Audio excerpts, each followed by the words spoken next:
Bonjour à tous, j'espère que vous allez bien.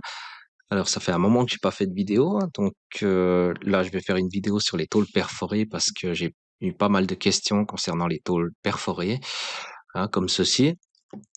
Donc voilà, si vous voulez tout savoir sur les tôles perforées, restez sur la vidéo et regardez ça jusqu'à la fin. Alors pour commencer, je vais supprimer ce que je viens de faire là. Alors, il s'agit d'une tôle, hein, toute simple, une tôle pliée. Vous pouvez faire ça sur d'autres objets aussi. On va simplement dans la fonction standard ici. Et ici, dans percer fileté, on a le modèle de trou. Ce qu'il faut savoir, c'est le système de coordonnées à utiliser. Il faut faire attention. Si on choisit ici, ça veut dire que le point de départ de la perforation, elle se trouve tout en bas à gauche, là. Par contre, si on veut commencer au centre de la tôle, on peut faire comme ça. On appuie sur Enter et on prend le centre de gravité. Donc, on clique là. Vous voyez, ça commence par le centre. Et ensuite, le prochain clic, ça permet de donner la direction X. Et l'autre, c'est pour donner le Y. Et après, il va nous dire choisir la zone à usiner. Ici. Et puis là, on peut dire que 50, voilà, c'est par rapport à 50 au bord de la surface. Et là, on peut mettre 20, un exemple. Hein. Et tous les trous qui sont en bleu ici ne vont pas être faits. Et ce qu'on peut aussi faire, c'est que ici, on peut choisir le modèle de trou, comme ça.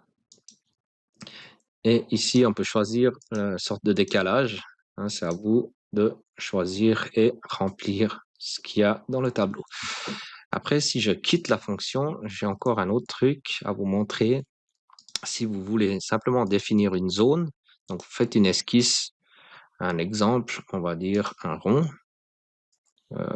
ici, dans cette zone-là. Je vais refaire peut-être un peu plus grand. Dans cette zone-là, j'aimerais qu'il y ait des trous, mais pas tout le reste. Donc, je fais une esquisse avant d'aller dans la fonction. Donc, maintenant, je peux aller dans la fonction ici, modèle de trou. Et là, simplement, de nouveau, j'appuie sur Enter. Et cette fois, je prends pas le centre de gravité. Non, c'est plus simple. Si je quitte ça, on va prendre le centre du cercle. Voilà, comme ça. Là, on peut cliquer ici et ici. Et la zone à usiner ici. Et la définition de la zone de surface. On peut descendre là. Et en cliquant sur le plus, on prend l'esquisse. Et là, il va faire seulement les trous dans la zone de l'esquisse. Voilà, on a aussi cette possibilité-là. Ou bien une autre. Si je supprime ça, je refais une dernière variante. C'est ici, modèle de trou. Je vais recliquer centre de gravité. Ici, ici. Voilà. Zone à usiner ici. Et il y a une autre zone à exclure. Ici, on peut encore ajouter une esquisse. On peut dire que je la veux là. Non, pas comme ça, pardon, c'est celui-là. On prend ça. On fait un carré, par exemple, ou un rectangle ici. On accepte. Ça veut dire que cette zone, elle est à exclure. Uniquement là-dedans, dans ce rectangle-là, il n'y a pas de trou. Je vais mettre OK, par exemple. Attention, si vous avez quelques tôles, ça va bien, mais si vous avez une façade complète avec toutes ces tôles-là, faites attention parce que ça risque de consommer pas mal de performance de votre ordinateur.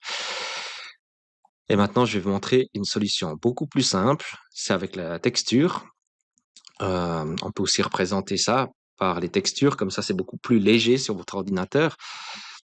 Hein, parce que des fois, les tôles qu'on utilise, hein, c'est égal où ils sont les trous. On coupe simplement dans une tôle perforée qu'on a commandée. Donc, je vais vous montrer ça tout de suite. Donc, maintenant, on va passer à la texture. Hop. Ce qu'on va faire, c'est qu'ici, dans Scène, on a extra. On peut ici créer une nouvelle texture. Ce qu'on peut faire ici, c'est donner le nom, par exemple, tôle perforée. Et là, on peut aller simplement, pas ici, pardon, c'est moi qui me suis trompé. Ici, on peut aller chercher une image qu'on a trouvée, par exemple, sur Internet. C'est ces 3 petits points. Ici, longueur, largeur, on peut laisser. Et ici, on peut choisir plus ou moins. Vous regardez simplement sur l'image que ça donne. C'est plus clair, moins clair. Voilà, c'est à vous de voir. Qu'est-ce que vous voulez?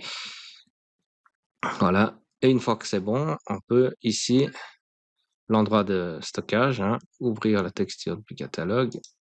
Aussi ouvrir. Ici, on peut mettre texture autre. Non, pardon.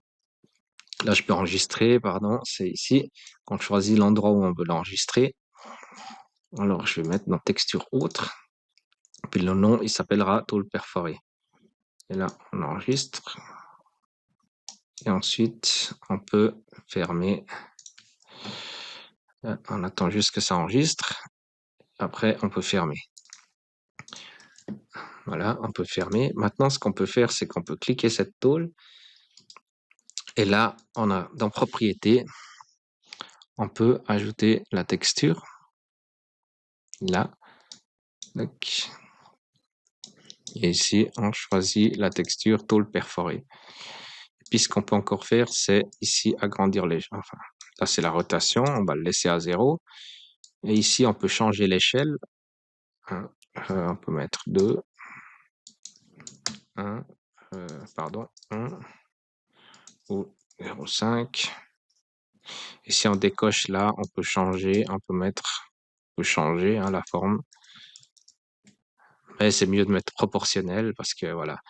Mais trouver une image qui va bien parce que là, regardez, ça fait un espèce de ovale bizarre là. Voilà. Donc voilà, comme ça, c'est une façon plus légère de représenter les tôles perforées. Comme ça, vous n'avez pas de problème de performance. Voilà, j'espère que cette vidéo va vous aider et à tout bientôt.